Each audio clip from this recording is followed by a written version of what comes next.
तौबा भी तो सीख लें। तौबा का मतलब क्या? हम अस्तगफिरुल्लाह पढ़ते हैं, गाल पीटते हैं, कान खींचते हैं, नहीं। हजरत अब्दुल्ला इब्न मसूद कहते हैं तौबा की सच्चाई का आलम यह है कि इंसान एक बार जिस गुनाह से तौबा करे फिर दोबारा उसकी तरफ पलट कर न जाए, ऐसे जैसे थन से निकलने वाला दूध दोबारा फिर उस थन के अंदर उसी सुराख से वापस नहीं जाता, इसी तरह गुनाह करने वाला फिर दोबारा उस रास्ते पर न जाए। दिल के कानों से सुनना। हम तो दर्जनों इज्तिमात में शिरकत करते हैं और हर इज्तिमा में इख्तिताम पर जिक्र दुआ की महफिल में हम तौबा भी करते हैं, लेकिन उस तौबा का हाल ये है कि हम तौबा के बाद फिर गुनाह करते हैं। मेरे आका अलैहिस्सलाम फरमाते हैं, इस हदीस के रावी मौलाए कायनात शेर खुदा सैयदुस सादात अली मुर्तज़ा हैं। मौलाए कायनात कहते हैं अल्लाह के रसूल ने फरमाया जो तौबा करने के बाद फिर गुनाह करे, फिर तौबा करे, फिर गुनाह करे, ऐसा शख्स गोया कि अल्लाह का मजाक उड़ाने वाला है। अब आप मुझे बताएं, क्या आप किसी पीर का मजाक उड़ा सकते हैं? किसी माँ बाप का मजाक उड़ा सकते हैं? अगर कोई अपने माँ बाप का मजाक उड़ाए तो उस बंदे के बारे में आपका क्या ख्याल है? अगर आप किसी पीर का मजाक उड़ाने वाले हो तो उसके बारे में आप क्या राय कायम करेंगे? और जो अल्लाह की रहमतों का मजाक उड़ाए, मौलाए कायनात कहते हैं जो गुनाह करके तौबा करे, फिर गुनाह करे, फिर तौबा करे, बार बार तौबा, बार बार गुनाह, इसका मतलब यह है कि वो अल्लाह की रहमत का मजाक उड़ाता है।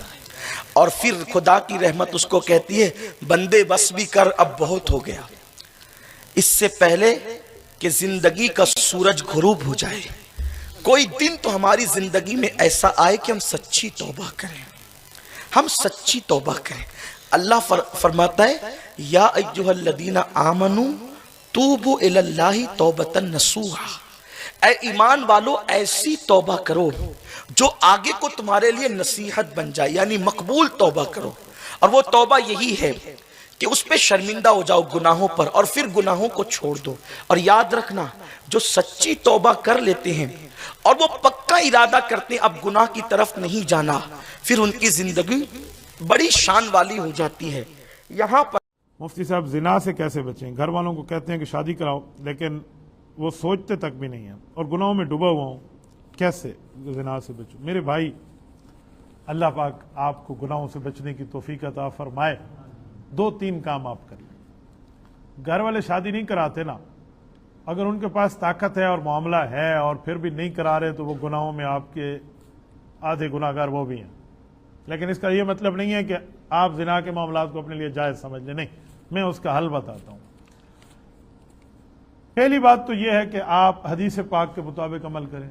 नबी पाक सल्लल्लाहु अलैहि वसल्लम ने फरमाया, ए नौजवानों की जमात, तुम में जिसके पास ताकत है वो निकाह कर ले। या माशर शबाब मन इस्तता मिनकुमुल बाअत फल्यतज़व्वज, फरमाया ए नौजवानों की जमात, तुम में अगर ताकत है हुकूक की अदायगी की, आप निकाह कर लें। फ़इन्नहु अग़ज़्ज़ु लिलबसरि व अहसनु लिलफ़र्ज, फरमाया तुम्हारी आंख में हया पैदा कर देगा ये निकाह और तुम्हारी शर्मगाह की हिफाजत करेगा। वमन लम यस्तते, फरमाया जिसके साथ पास ये ताकत नहीं है, फ़अलैहि बिस्सौम, उसके लिए मुसलसल रोजे रखना है। फ़इन्नहु लहू विजा, ये इसके लिए ढाल का काम करेगा गुनाहों से। ये हमारे नबी पाक सल्लल्लाहु अलैहि वसल्लम का फरमान।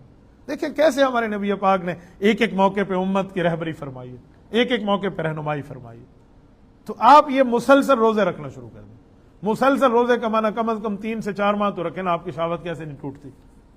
इसकी जगह आप गुनाह करना शुरू कर दें, जिना करना शुरू कर दें और आप समझें कि घर वाले सिर्फ गुनाहगार होंगे, आप भी होंगे। मैं आपको मिसाल दे रहा हूं, अल्लाह माफ करे, एक आदमी को बकरा खरीदने की ताकत नहीं है लेकिन वो बंदे को ज़बह करके बोटियां बना के खा रहा है। आप तो वही कर रहे हैं, फिर आप में अंदर हलाल का मामला नहीं है, आपने हराम को लिया होगा। और जिना कोई छोटा गुनाह है? कुरान ने कहीं ये नहीं फरमाया कि जिना नहीं करो, बल्कि फरमाया जिना के करीब नहीं जाओ। वला तक़रबु ज़िना, जिना के करीब नहीं जाओ, ये नहीं फरमाया वला तफ़अलु ज़िना। क्यों? करीब न जाने का मतलब है ऐसे काम, ऐसे ताल्लुकात इख्तियार न करो जो एक दिन एंड जिना पे हो जाए, एक दिन एंड गुनाह पे हो जाए। ये इन ताल्लुकात में भी ना पड़ो। इनमें सबसे पहली चीज बदनजरी है। आंख उठी है, काम खराब हुआ है, پھر اس کے بعد میرے دل میں خیال آیا، پھر دماغ میں خیال اٹھا، پھر میری زبان بولی ہے، پھر میری ہاتھ کی چیٹنگ بولی ہے، پھر تعلقات بڑھے، پھر نتیجہ زنا پہ آیا۔ تو اس لیے قرآن کہتے ہیں وَلَا تَقْرَبُوا الزِّنَا، اس کے قریب نہ جاؤ۔ تو یہ اتنا بڑا گناہ ہے، ٹھیک ہے، آپ کو اس کو چھوڑ دینا چاہیے۔ نسلیں اس کو یاد رکھتی ہیں، یہ ڈائریکٹ جہنم لے جانے والا گناہ ہے، اللہ اس سے محفوظ کرے۔